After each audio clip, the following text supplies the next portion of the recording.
Okay जी, अस्सलाम वालेकुम बेटा, मेरी आवाज़ आ रही है आप लोगों को? वालेकुम अस्सलाम। Yes ma'am. ओके जी। तो हम लोगों ने आज जो है अपना टॉपिक शुरू करना है बायोएनर्जेटिक्स एंड मेटाबॉलिज्म, ठीक है। तो आपका जो बायोएनर्जेटिक्स का टॉपिक है, इसके अंदर चंद आपकी जो आउटलाइंस हैं उनके मुताबिक हम लोग का इंट्रोडक्शन हम लोग लेंगे।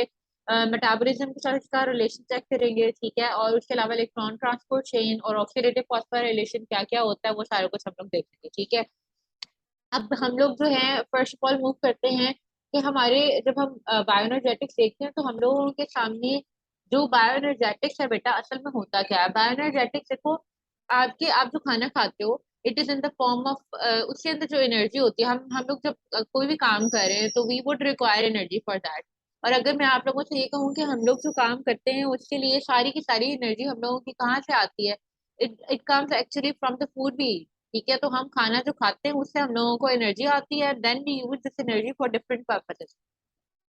तो बायो एनर्जेटिक्स आपके सामने वो ब्रांच है आपके बायो की, जिसके अंदर हम लोगों के सामने हम देखते हैं कि एनर्जी का और डिफरेंट एनर्जी का एक दूसरे के अंदर इंटर कन्वर्जन कैसे होती है, और फिर उसको हम लोग जो है एटीपी के अंदर किस तरह कन्वर्ट कर सकते हैं, यहाँ पर इंटर कन्वर्जन और transformation of energy from one form to another. इस तरह अगर फूड के अंदर देखा जाए तो आपकी एनर्जी किस फॉर्म के अंदर स्टोर होती है, केमिकल एनर्जी की फॉर्म में। और जब हम इनटेक करते हैं तो then we use it in different form. हम चलते फिरने के लिए उसको इस्तेमाल करें तो वो काइनेटिक एनर्जी होगी, अगर हम बैठे हुए हैं, ठीक है, और पोल्यूशन की वजह से हमारे अंदर कोई एनर्जी, तो वो पोटेंशियल एनर्जी होगी। तो इंटर कन्वर्जन हैं डिफरेंट काइंड ऑफ एनर्जी की, ठीक है। अब जब हम लिविंग सिस्टम के बच्चे बात करते हैं तो हम एक्चुअली बात करते हैं आपके सामने, देखें, आपकी बात होती है थर्मोडायनेमिक्स की। थर्मोडायनेमिक्स असल में वो ब्रांच है, या इसके अंदर हम लोग असल में देखते क्या है, रिलेशन देखते हैं एक्चुअली हीट एनर्जी को, डिफरेंट फॉर्म एनर्जी जो है, और उसका रिलेशन विद हीट जब हम देखते हैं तो उसको हम लोग थर्मोडायनेमिक्स कहते हैं, ठीक है। तो उसके अलावा हम लोगों ने जो है, अब यहाँ पे जो चीज इंपॉर्टेंट है ना वो आपके लिए है कि देखो, बायोएनर्जेटिक्स जो है आपकी वो मेटाबॉलिज्म से बहुत ज्यादा रिलेट की जाती है, ठीक है। मेटाबॉलिज्म क्या है, वो सेट ऑफ केमिकल रिएक्शन जो कि हमारी बॉडी के अंदर हो रहे हैं उसको हम मेटाबॉलिज्म कहते हैं। अब देखो, हम लोगों की बॉडी के अंदर जो भी केमिकल रिएक्शन हो रहे हैं, अगर हम लोग उसको ब्रॉडर पर्सपेक्टिव में देखते हैं, देखें, तो उसका काम क्या है, बेसिक उसका काम हमें एनर्जी प्रोवाइड करना है। फिर उसका बाकी काम भी हो सकता है कि वो एनाबॉलिक फंक्शन रोल परफॉर्म करता है, स्ट्रक्चरल कैरेक्टरिस्टिक हमारी बॉडी के अंदर बनाता है, डिफरेंट स्ट्रक्चर कोड करता है, प्रोटीन्स बनाता है, ये सारा कुछ करता है। लेकिन बेसिक हम लोगों का मिनिमलिस्टिक जो रोल हम लोग देखते हैं वो क्या है, वो उसका रोल है एनर्जी सेंसर्स के अंदर, ठीक है जी। तो हम लोग जो है मेटाबॉलिज्म के अंदर हम लोगों ने देखनी कि भाई मेटाबॉलिज्म के अंदर जो बायोएनर्जेटिक्स और मेटाबॉलिज्म का असल में क्या ताल्लुक बनता है। इसके अंदर आप देखो, सबसे पहले तो हम लोगों की बॉडी के अंदर जितने भी केमिकल रिएक्शन हो रहे हैं, आइदर दे आर कैटाबॉलिक और एनाबॉलिक, ठीक है, और एम्फीबॉलिक भी होते हैं सर्टेन केसेस के अंदर। लेकिन कैटाबॉलिक रिएक्शन के अंदर आप देखिए तो हम लोगों के पास क्या है, एक बिगर मॉलिक्यूल है, और वो बिगर मॉलिक्यूल करे क्या करेगा, टूटेगा और टूट कर एनर्जी रिलीज करेगा, ठीक है। और इसके अंदर हम लोगों के सामने क्या आ जाता है, ग्लाइकोलिसिस आ जाता है। ग्लाइकोलिसिस क्या है, ग्लाइकोलिसिस है कि एक ग्लूकोज का मॉलिक्यूल आया, वो ग्लूकोज के मॉलिक्यूल की ब्रेक डाउन हुई और उससे एनर्जी प्रोड्यूस हो गया ना, ठीक है। तो मतलब जब ब्रेक डाउन हुई तो break down actually result in the release of energy.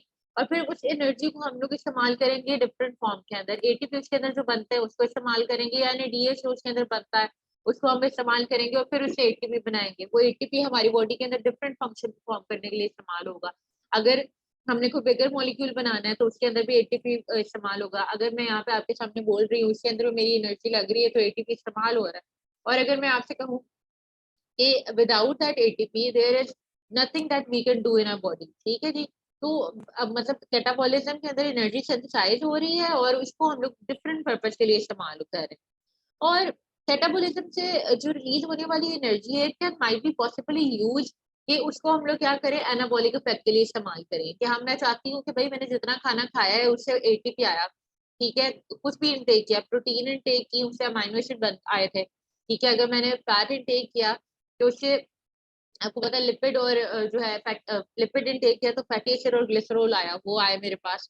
और अगर मैंने कार्बोहाइड्रेट इंटेक किया तो मेरे पास कार्बोहाइड्रेट की एक यूनिट आया, इधर ग्लूकोज आया, कुछ भी आया, ठीक है, मोनोसेकेराइड आया आपके पास। तो मैं चाहती हूँ कि मैं उन स्मॉलर मॉलिक्यूल को क्या करूँ, कंबाइन करूँ, कंबाइन करके आपके सामने एक बिगर मॉलिक्यूल बना दूं, ठीक है। तो उसके अंदर एनर्जी लगेगी। अब यहाँ पे आप देखो ये बच्चे जिस तरह हम लोग केमिस्ट्री के अंदर देखते थे ना कि कपल्ड रिएक्शन होते हैं, उस तरह बायोकेमिस्ट्री के अंदर भी कपल्ड रिएक्शन होते हैं। कपल्ड रिएक्शन का क्या मतलब है कि आपका एक रिएक्शन ऐसा है जो कि क्या कर रहा है, जो कि आपके सामने एनर्जी सिंथेसाइज कर रहा है, ठीक है, या एनर्जी रिलीज कर रहा है जस्ट सपोज। और दूसरा मॉलिक्यूल, दूसरा रिएक्शन ऐसा है जिसको परफॉर्म करने के लिए मुझे एनर्जी देनी पड़ रही है, ठीक है, यानी वो एनर्जी अब्सॉर्ब करेगा फिर एनर्जी वो रिएक्शन परफॉर्म करेगा। इसकी सिंपलेस्ट एग्जांपल हमारे पास एंडोथर्मिक और एक्सोथर्मिक रिएक्शन की आती है। सर्टेन रिएक्शन एंडोथर्मिक होते हैं, ठीक है, और सर्टेन एक्सोथर्मिक होते हैं, ठीक है। तो अगर ये दोनों रिएक्शन एक ही सिस्टम के अंदर एक साथ हो रहे हों, तो वो जो एक्सोथर्मिक वाला रिएक्शन है जो अपनी एनर्जी रिलीज करेगा, एंडोथर्मिक वाला रिएक्शन उसी एनर्जी को यूज करके अपना रिएक्शन करवा सकता है। Same is the case with anabolism and catabolism, ठीक है। आप यहाँ पे देखो कि एनाबोलिज्म के अंदर क्या हो रही है, एनाबोलिज्म के अंदर, सॉरी, कैटाबोलिज्म के अंदर पहले देख लेते हैं कि high energy carbohydrate protein fats हैं, ये क्या कर रहे हैं, ये इनका कैटाबॉलिक इफेक्ट हो रहा है, स्मॉलर मॉलिक्यूल जनरेट हो रहे हैं। लेकिन यहाँ पे with the generation of high energy molecule either ATP, NADH, NADPH और FADH2, अब यही ATP, NADH और FADH2 they can be possibly used for the anabolic effect। ये anabolic reactions के अंदर इस्तेमाल हो रहे हैं, बिगर मॉलिक्यूल को सिंथेसाइज करने के लिए इस्तेमाल हो रहे हैं, सारी चीजों के रिएक्शंस परफॉर्म करने के लिए इस्तेमाल हो रहा है, ठीक है। तो दैट्स हाउ हम लोगों की बॉडी के अंदर मोस्ट ऑफ द टाइम सारे रिएक्शन हो रहे होते हैं, ठीक है। अब यहाँ पे हम लोग जो है सर्टेन देखते हैं कि भाई कौन कौन से ऐसे पाथवेज हैं आपके मेटाबॉलिज्म के जिसके अंदर देखो हम लोगों की एनर्जी बन रही है या एनर्जी यूज हो रही है। जिसना फॉर एग्जांपल आपके सामने कन्वर्जन कैटाबॉलिक पाथवे हैं, ठीक है, जिस तरह ग्लाइकोजन आई, ग्लाइकोजन की ब्रेकडाउन हुई ग्लूकोज के अंदर, चार्ज है उससे उसने भी ग्लूकोज बनाया, एलानिन ने, ग्लूकोज ने, सीरीन ने, सबने पायरुवेट बनाया, ठीक है। इन सब ने, ये कैटाबॉलिक इफेक्ट है ना, ये पॉलीमोलिक्यूल के अंदर कन्वर्ट कर रहे हैं। इन सब ने क्या किया, इंटर एसिटाइल कोए बनाया, ठीक है। आपको पता है एसिटाइल कोए एज अ कैसे कहते हैं इंटरमीडिएट पाथवे होता है, ये जो है ना सेंट्रल साइकिल है जिसको सारे मेटाबॉलिज्म इसको जो है ना बनाते हैं। इसका आपको आपने देखा हुआ है कि फैटी एसिड मेटाबॉलिज्म जब हमने पढ़ा था उसके अंदर भी क्या बनता है, उसके अंदर एसिटाइल कोए बनता है एंड प्रोडक्ट के अंदर, ठीक है, उसके कैटाबॉलिज्म से भी एसिटाइल कोए बनता है। फिर ये acetyl CoA it can further act as an जो है ना building block for different kind of material. तो आप ये देखो, कहने का यहाँ पे मतलब ये है कि जब कैटाबॉलिज्म हुई तो कैटाबोलिज्म के अंदर obviously there will be a production of energy. और यहाँ पे जब आप टीसीए देखते हो तो टीसीए के अंदर भी क्या बनता है, एनएडीएच बनता है, फिर डीएच टू बनता है, ठीक है, ये बनता है ना। तो ये आपके पास असल में हाई एनर्जी मॉलिक्यूल है, ठीक है। और ये यहाँ पे जो हाई एनर्जी मॉलिक्यूल है जिसमें कोलेस्ट्रॉल है, विटामिन के है, दे रिक्वायर एनर्जी, ठीक है। कोलेस्ट्रॉल को बनाने के लिए हम लोगों को एनर्जी चाहिए होती है, ठीक है। तो वो एनर्जी हम लोग दे रहे हैं इस केस के अंदर। तो आपके बॉडी के अंदर there are complex of reaction that are actually occurring simultaneously, ठीक है। और जो एक रिएक्शन के अंदर एनर्जी सिंथेसाइज हो रही है, it can be possibly use for the some other reaction to occur, ठीक है। तो हम लोग जो है ये एक कम्प्लेक्स प्रोसेस है और इस कम्प्लेक्स प्रोसेस के अंदर आपको जब देखो बताया जाता है बच्चे, तो हम लोग कहते क्या है, हम लोग कहते हैं कि भाई आपके सामने जो हमारी बॉडी का एनर्जी करेंसी यूनिट है वो एटीपी है, ठीक है। खैर लेकिन अभी बेसिक जो है ना थर्मोडायनेमिक्स की तरफ मैं पहले जाऊंगी, फिर हम लोग इसको मजीद डिस्कस करेंगे, ठीक है। अच्छा, आप देखो कि हम लोगों के पास थर्मोडायनेमिक्स मैं आपसे डिस्कस करी थी, तो मैंने क्या कहा था, मैंने कहा था भाई थर्मोडायनेमिक्स का मतलब क्या होता है, थर्मोडायनेमिक्स का there is a relationship between two kind of energy, most of the time it is a relationship between heat energy, तो या thermal energy with other kinds of energy. तो आपके पास देयर आर टू लॉज, ठीक है। और to laws के अंदर क्या है, फर्स्ट लॉ ये कहता है कि आपने फिजिक्स के अंदर छोटे लेवल के ऊपर पढ़ा है कि एनर्जी ना तो क्रिएट होती है ना डिस्टर्ब होती है, बस बल्कि बल्कि वो क्या करती है, टोटल एनर्जी जो है कांस्टेंट ही रहती है आपकी, ठीक है, बस एक फॉर्म से दूसरी फॉर्म के अंदर कन्वर्ट हो जाती है, ठीक है। अब सेकंड लॉ क्या है, सेकंड लॉ था कि टोटल एंट्रोपी जो है अगर एक स्पॉन्टेनियस रिएक्शन होना है, स्पॉन्टेनियस रिएक्शन का क्या मतलब है, वो रिएक्शन दैट अगर उनको वो खुद ब खुद हो रहे हैं, कोई एक्सटर्नल एनर्जी हम लोगों को नहीं देनी पड़ रही, तो वो क्या कहते हैं कि उस रिएक्शन के अंदर या उस सिस्टम के अंदर उसकी जो एंट्रोपी है वो मस्ट भी इंक्रीज होनी चाहिए। अब एंट्रोपी क्या है, एंट्रोपी का मतलब ये है कि मतलब आप अपने जहन के अंदर विजुअलाइज करो कि हमारे पास एक बायोकेमिकल सिस्टम है या एक लिविंग सिस्टम है, और लिविंग सिस्टम के अंदर रिएक्टेंट्स मौजूद हैं और प्रोडक्ट भी बन रहे हैं, ठीक है। तो for a particular chemical reaction to occur हम लोग क्या चाहेंगे, हम लोग चाहेंगे कि भाई वो जो दो रिएक्टेंट है ना वो क्या करें, वो पास पास आ जाए। ठीक है जी। तो ये जो एंट्रोपी है ये असल में आपके सामने आपके रिएक्टेंट और आइदर प्रोडक्ट इनकी रैंडमनेस को एक्सप्लेन करती है कि either they are arrange randomly या फिर वो एक पर्टिकुलर अरेंजमेंट के अंदर मतलब पर्टिकुलर अरेंजमेंट के अंदर उन्होंने अपने आप को अरेंज किया या नहीं किया। ये असल में हम लोगों को क्या हेल्प किस में करती है, हम लोगों को हेल्प करेगी कि भाई दो रिएक्टेंट या कोई भी चीज are they close enough to react. ठीक है, तो इस तरह से अब ये जो आपकी एंट्रोपी है और जो है आपकी, यहाँ से स्टार्ट करते हैं। फर्स्ट ऑफ ऑल एंट्रोपी आपको क्या कहता है, कहते हैं एंट्रोपी आपकी रैंडमनेस की एक्सप्रेशन। ठीक है, रैंडमनेस का मतलब ये है कि ये आपको बताएगा कि आपके सिस्टम के अंदर जो रिएक्टेंट मौजूद है वो किस तरह से अरेंज है। आइदर दे आर जो है ये आसपास मौजूद है, क्योंकि अगर वो करीब मौजूद होंगे तभी वो रिएक्ट करेंगे, अदरवाइज दे वोंट रिएक्ट। ठीक है, तो ये उसको उसको मेजर करती है। अच्छा, और देखो जब हम लोग एंट्रोपी चेंज का मतलब देखते हैं तो हो सकता है कि आपका एक ऑर्डर्ड अरेंजमेंट के अंदर मॉलिक्यूल ने अपने आप को अरेंज किया हुआ था। ठीक है, और फिर वो क्या कर लें, जो डिसऑर्डर्ड फॉर्म के अंदर कन्वर्ट हो जाए। तो वो कहता है कि जब प्रोडक्ट बनना होता है, ठीक है, when the product of a reaction are less complex and more distorted than the reactant, the reaction is said to be proceed with gain in entropy। आपका जो प्रोडक्ट जब बनना होता है तो वो प्रोडक्ट क्या है, अगर बहुत लेस कॉम्प्लेक्स है तो आपकी जो है एंट्रोपी गेन होती है, यानी डिसऑर्डरनेस या रैंडमनेस बढ़ जाती है आपके सिस्टम के अंदर। ठीक है, तो अभी फिलहाल आप लोगों ने इतना कॉन्सेप्ट रखना है ध्यान के अंदर कि एंट्रोपी क्या है किसी भी सिस्टम के अंदर, जो कि रैंडमनेस को मेजर करती है कि मॉलिक्यूल किस तरह से अपने आप को अरेंज किया हुआ है, वो डिसऑर्डर्ड फॉर्म के अंदर है या ऑर्डर्ड फॉर्म के अंदर उन्होंने अपने आप को अरेंज किया हुआ है। एंथैल्पी दूसरी चीज है। एंथैल्पी क्या होती है, एंथैल्पी असल में आपका कोई भी सिस्टम हो रहा है ना, ये कोई भी केमिकल रिएक्शन है, उसके अंदर जो भी उसका हीट कंटेंट है वो आपके सामने उसकी एंथैल्पी कहलाती है। ठीक है, अब ये जो है वो क्या कहते हैं आप there are two kind of reaction in chemistry या बायोकेमिस्ट्री के अंदर दो तरह के रिएक्शन होते हैं, एक होता है एंडोथर्मिक और दूसरा होता है एक्सोथर्मिक।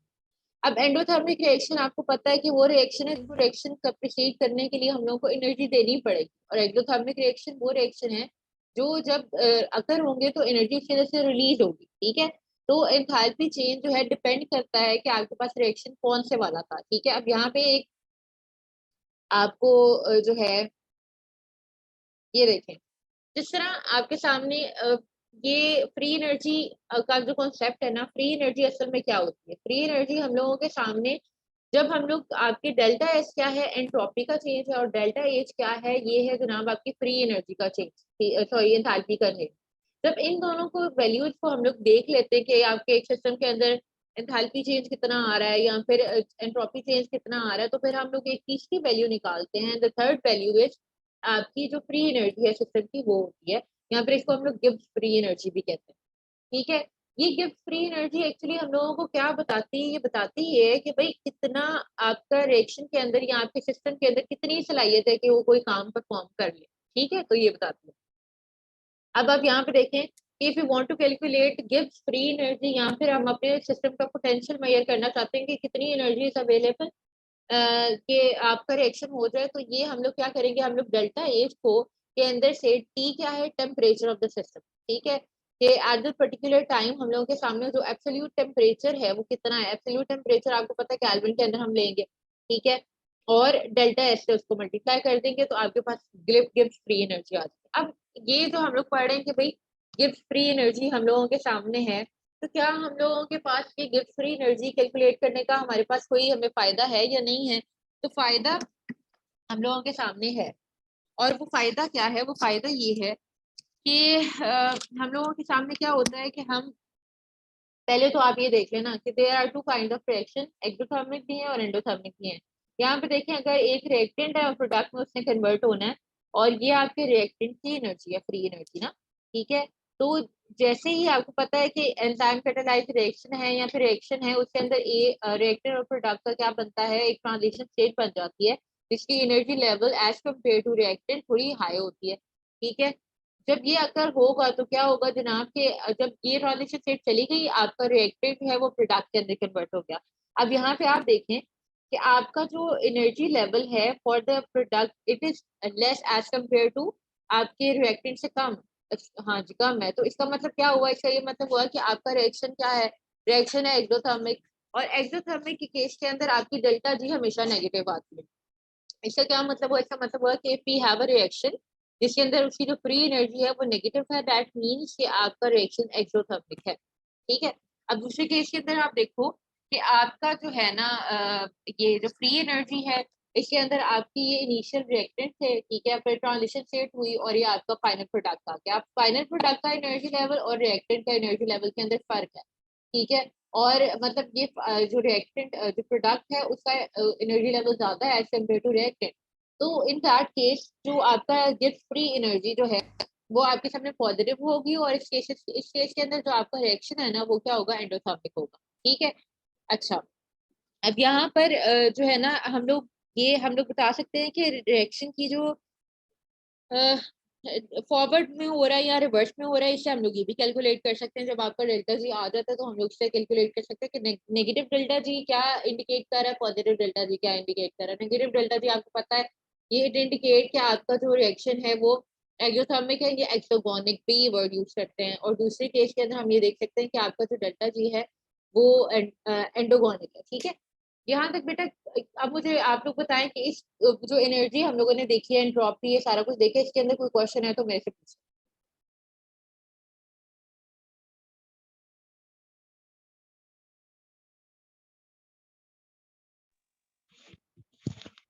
मैम ये ग्राफ एक्सप्लेन कर दें। मैं ग्राफ एक्सप्लेन कर देती हूँ। बेटा आपके सामने मैं आपको फ्री एनर्जी का बता रही हूँ कि फ्री एनर्जी का चेंज ड्यूरिंग का रिएक्शन क्या होता है, किस तरह से आता है। आप ये देखो कि इस वाले केस के अंदर आपका जो वो है रिएक्टेंट है वो इस लेवल के ऊपर एग्जिस्ट कर रहा है, ठीक है। और जब ये रिएक्टेंट जो है वो रिएक्शन कर रहे होते हैं तो देयर एग्जिस्ट ट्रांजिशन स्टेट, और ट्रांजिशन स्टेट जो होती है वो जरा हायर एनर्जी लेवल की होती है, क्योंकि रिएक्शन स्टार्ट करने के लिए एक्टिवेशन एनर्जी हाई होती है ना, तो ये ट्रांजिशन स्टेट भी हाई एनर्जी लेवल की होती है। तो यहाँ से इसकी फ्री एनर्जी शुरू हुई इस लेवल से, और जैसे ही ट्रांजिशन स्टेट हुई तो हाई एनर्जी लेवल बहुत हाई हो गया ना। लेकिन अब ट्रांजिशन स्टेट रिएक्शन कंप्लीट हो गया ना, तो ट्रांजिशन स्टेट खत्म हुई, तो आपके सामने ये जो रिएक्टेंट है या ये जो आपके सामने ग्राफ है ये नीचे की तरफ जा रहा है, दैट मीन्स ये बी बन गया। बी क्या है, आपका प्रोडक्ट। अब बी प्रोडक्ट है, इसका ये मतलब है, इसका क्या मतलब हुआ, इसका मतलब ये हुआ कि आपका जो बी है उसका energy level as compare to A जो कि आपका रिएक्टेंट था वो नीचे एग्जिस्ट कर रहा है। इसका ये मतलब हुआ कि आपका एनर्जी लेवल ए का ज्यादा था, बी का कम हो गया, तो एनर्जी लेवल जो एनर्जी रिलीज हुई है वो कहाँ गई है, वो रिलीज हुई है, आपके सिस्टम से निकल गई है। ठीक है। तो इसकी वजह से इसका रिएक्शन जो है वो एक्सर्गोनिक है, यहाँ पर एक्सोथर्मिक रिएक्शन हुआ है, जिसकी वजह से हम लोगों को आपकी जो डेल्टा जी है ना वो नेगेटिव आई। ठीक है। और नेगेटिव डेल्टा जी का मतलब क्या है, नेगेटिव डेल्टा जी का मतलब ये है कि आपका रिएक्शन एक्सर्गोनिक है। ठीक है।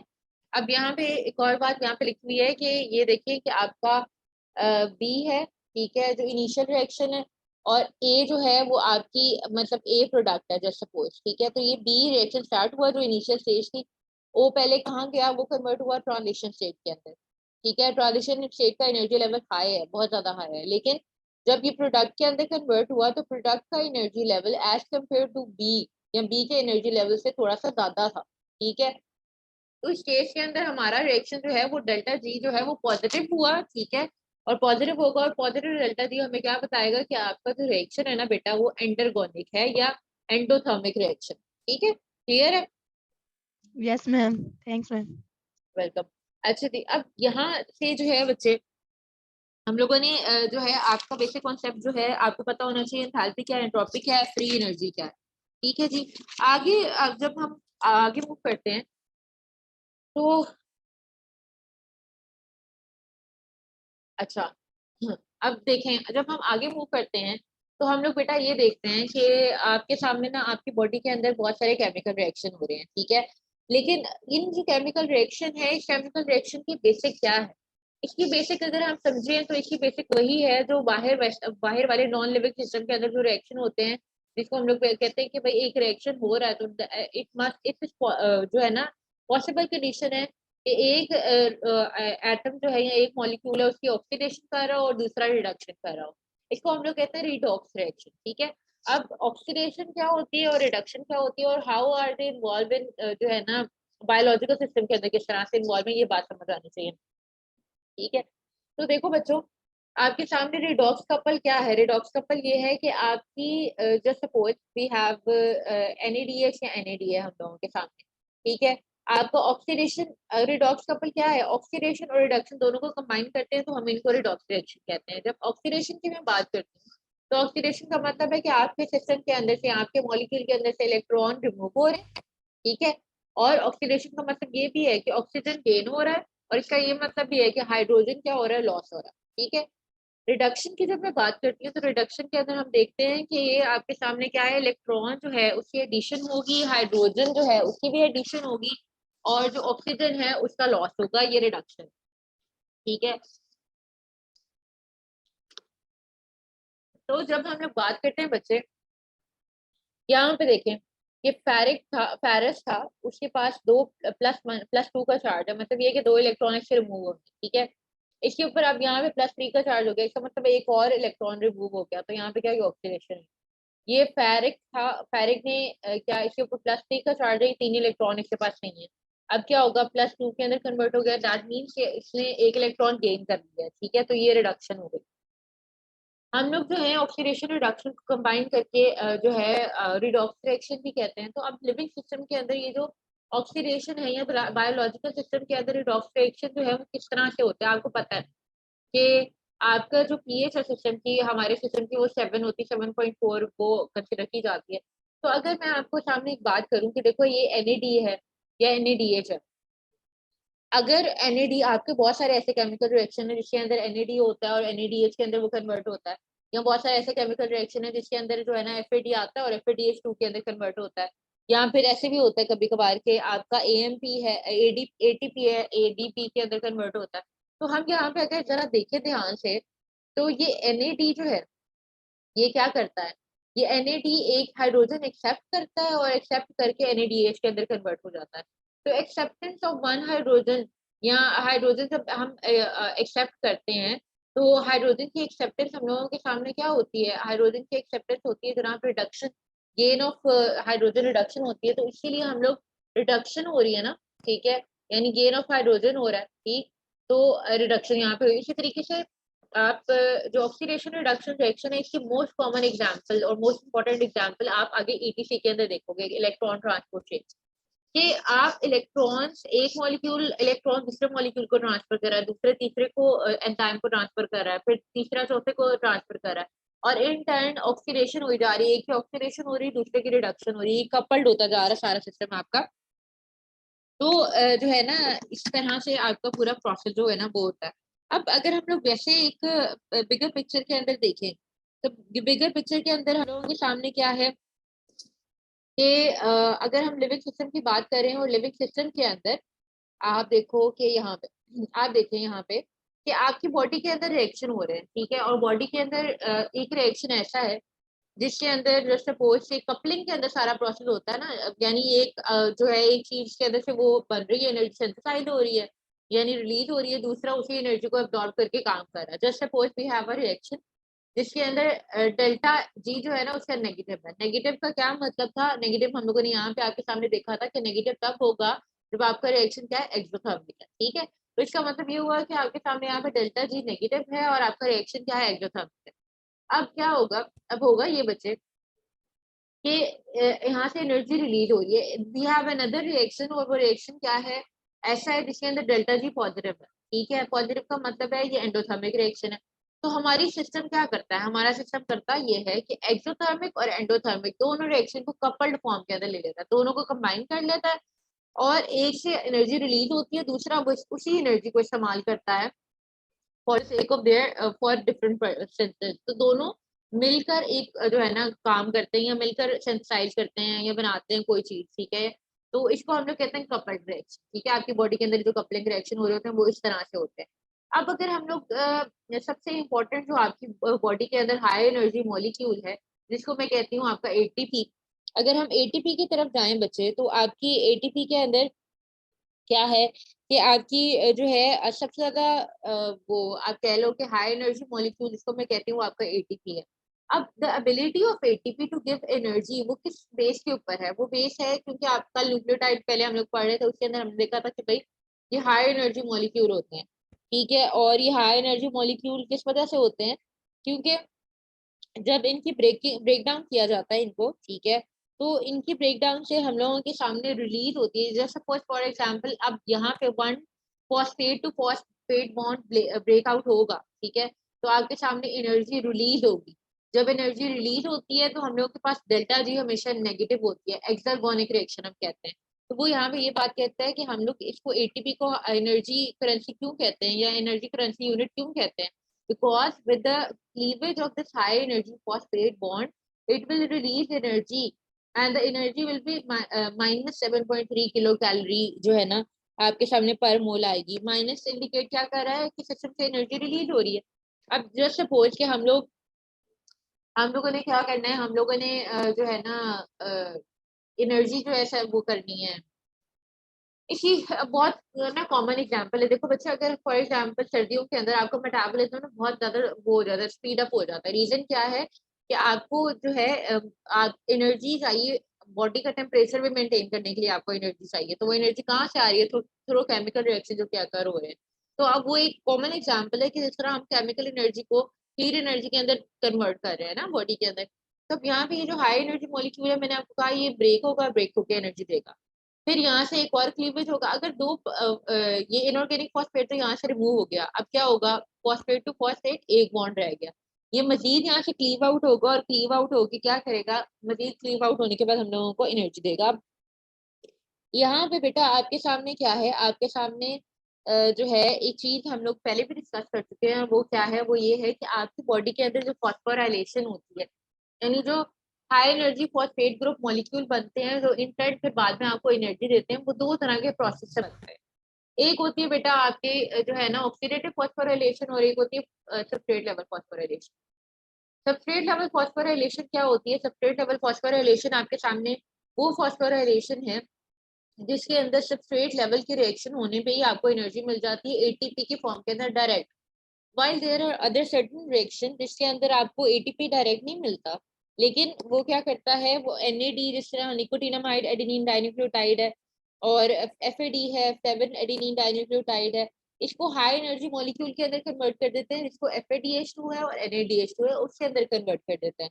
फिर ये हाई एनर्जी मॉलिक्यूल क्या करते हैं, आपके इलेक्ट्रॉन ट्रांसपोर्ट चेन के अंदर जाते हैं और उससे फिर आपको एनर्जी देते हैं। ठीक है, तो इसके अंदर हम लोगों के पास क्या होता है, इसके अंदर हम लोगों के पास होता है कि जो है इलेक्ट्रॉन ट्रांसपोर्ट चेन के अंदर जो एटीपी की सिंथेसिस है, इसको हम लोग सिंथेसाइज करते हैं। ये एनर्जी ये एनएडी और एनएडीपी सॉरी ये जो एनएडीपीएच है और एफएडीएच2 है, ये इंटर्न जाते हैं ईटीसी में और फिर एटीपी की फॉर्म के अंदर एनर्जी सिंथेसाइज करते हैं। उसको हम लोग कहते हैं ऑक्सीडेटिव फॉस्फोराइलेशन। ठीक है, अच्छा अब यहाँ पे एक पॉइंट यहाँ पे आपका रह गया।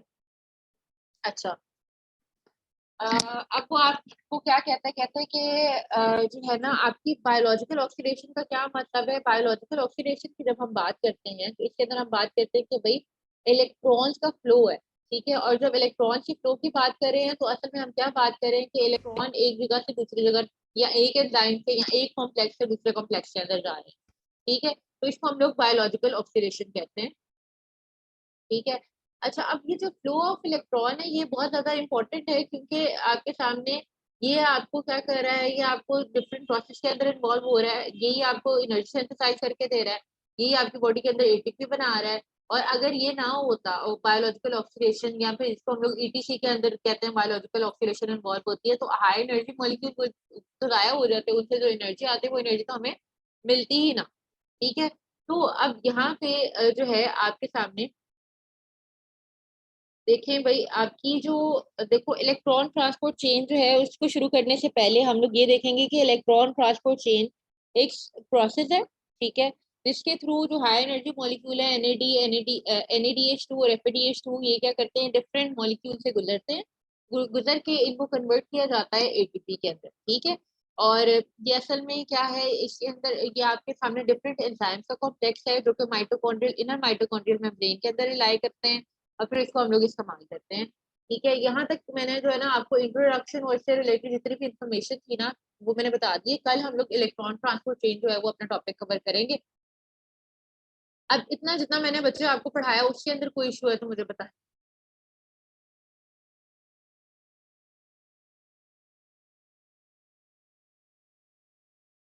बेटा कुछ पूछना है आपने, इतना जितना हम लोगों ने कवर किया? मैम जब हम मतलब कहते हैं कि FADS2 या NADS जी जी, आगे। इलेक्ट्रॉन ट्रांसपोर्ट चेन से गुजरेंगे और ATP देंगे, और यहाँ पे कुछ लाइन में मतलब H2 है, तो वो इलेक्ट्रॉन्स की मतलब यहाँ पे लिखा हुआ है कि इलेक्ट्रॉन गुजरते हैं तो अपनी एनर्जी कुछ लूज कर देते हैं। तो FADS2 ATP और इलेक्ट्रॉन ये एक ही मतलब नहीं देखो, मैं आपको बताती हूँ। उन्हीं की बात हो रही है या ये अलग अलग दो? नहीं नहीं, ये हम लोग जब इलेक्ट्रॉन की बात कर रहे हैं तो हम असल में बात ये कर रहे हैं कि देखो, ऑक्सीडेशन रिडक्शन की बात कर रहे हैं बेसिक। अगर आप बायोलॉजिकल ऑक्सीडेशन के अंदर हम रेफरेंस इलेक्ट्रॉन का देते हैं ना, लेकिन ये ऑक्सीडेशन जो है या रिडक्शन सिर्फ इलेक्ट्रॉन का फ्लो तो नहीं है। जिस तरह हम FADH2 के NH2 के केस के अंदर देखते हैं ना, तो आपका FAD जो है वो FAD के अंदर कन्वर्ट होती है, वो हाइड्रोजन फिर आगे पंप करता है और पूरा साइक्लिक प्रोसेस जो है वो होता है। जिस तरह NADH2 आता है वो NAD के अंदर कन्वर्ट होता है। तो NADK तो जब वो कन्वर्ट हो रहा है तो हाइड्रोजन भी तो लूज कर रहा है अपना, वो हाइड्रोजन भी आगे ट्रांसफर किए जा रहे हैं और डिफरेंट एंजाइम के कॉम्प्लेक्स से गुजरते हैं।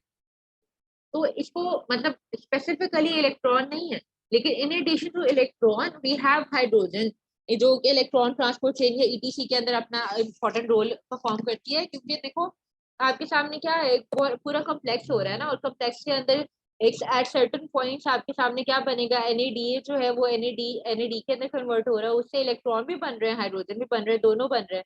ठीक है, इसी तरीके से FADH2 है या FMDH2 है, FMNH2 है, वो क्या करता है, वो आपके सामने FADH2 है, उसके अंदर से जब वो FAD के अंदर कन्वर्ट होता है तो इलेक्ट्रॉन भी आते हैं, हाइड्रोजन भी आता है, दोनों आते हैं। तो सिमुलटेनियसली दोनों की बात की जाती है, स्पेसिफिकली खाली इलेक्ट्रॉन ही है। और इसके अंदर जो इलेक्ट्रॉन के फ्लो की बात करें वो हम लोग ETC ही की बात करें। ठीक है, किसी और चीज की बात नहीं कर रहे। ठीक है, ठीक है क्या? और बच्चे और किसी ने क्वेश्चन करना है? चलें ठीक है, फिर इंशाल्लाह हम लोग कल ETC जो है ओके मैम। पढ़ेंगे बच्चे। ठीक है जी, चलें फिर, अल्लाह हाफिज।